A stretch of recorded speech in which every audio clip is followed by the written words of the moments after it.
सूरज गरूब हो गया तो मिशालें जल उठी। सलाहुद्दीन अय्यूबी घोड़े पर सवार आ गया। उसी दस्ते में से उसने 10 मुहाफिज शाम से पहले ही यहाँ लाकर सलाहुद्दीन अय्यूबी के खीमे के गिर्द खड़े कर दिए थे। उनकी बेताबियां और बेकरारियां देखिए, आपके इशारे पर कट मरेंगे। सलाहुद्दीन अय्यूबी ने इस दरख्वास्त को इस वजह से मंजूर किया था कि वो देखना चाहता था कि ये लश्कर किस हद तक ऐशो इशरत में डूबा हुआ है।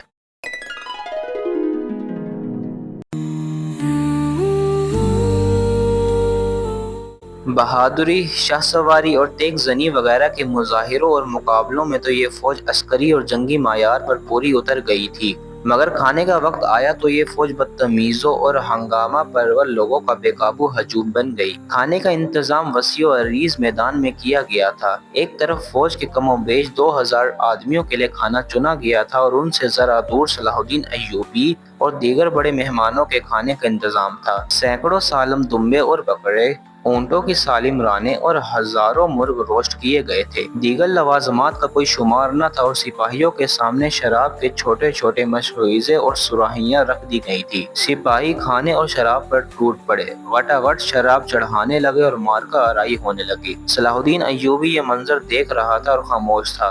उसके चेहरे पर कोई ऐसा तासुर नहीं था जो ये जाहिर करता कि वो क्या सोच रहा है। उसने नाजी से सिर्फ इतना पूछा, 50,000 फौज में से आपने ये सिपाही दावत के लिए किस तरह मुंतखब किए थे? क्या ये आपके बदतरीन सिपाही हैं? नहीं अमीर मिस्र, नाजी ने गुलामाना लहजे में जवाब दिया। ये 2000 अस्करी मेरे बेहतरीन आदमी हैं। आपने इनके मुजाहिरे देखे हैं, इनकी बहादुरी देखी है। मैदान जंग में ये जिस जाबाजी का मुजाहिरा करेंगे वो आपको हैरान कर देगा। आप इनकी बदतमीजी को ना देखें, ये आपके इशारे पर जाने कुर्बान कर देंगे। मैं इन्हें कभी कभी खुली छुट्टी दे दिया करता हूँ ताकि मरने से पहले दुनियाए रंगबू से पूरा पूरा लुत्फ उठा लें। सलाहुद्दीन अय्यूबी ने इस इस्तदलाल के जवाब में कुछ भी ना कहा। नाजी जब दूसरे मेहमानों की तरफ मुतवज्जा हुआ तो सलाहुद्दीन अय्यूबी ने अली बिन सुफियान से कहा, मैं जो देखना चाहता था वो देख लिया है। ये सूडानी अस्करी शराब और हंगामा आराई के आदी हैं। तुम कहते हो कि इनमें जज्बा नहीं, मैं देख रहा हूँ कि इनमें किरदार भी नहीं। इस फौज को अगर तुम मैदान जंग में ले गए तो ये लड़ने के बजाय अपनी जान बचाने की फिक्र करेंगे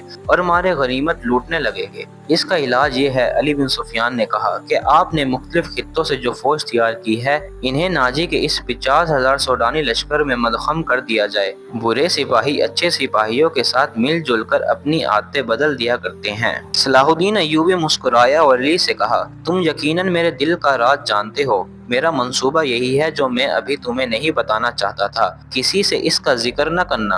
अली बिन सुफियान में यही वस्फ था कि दूसरों के दिलों की राज जान लिया करता था और गैर मामूली तौर पर ज़हीन था। वह कुछ और कहने ही लगा था कि उसके सामने कई और मिसालें रोशन हो गई।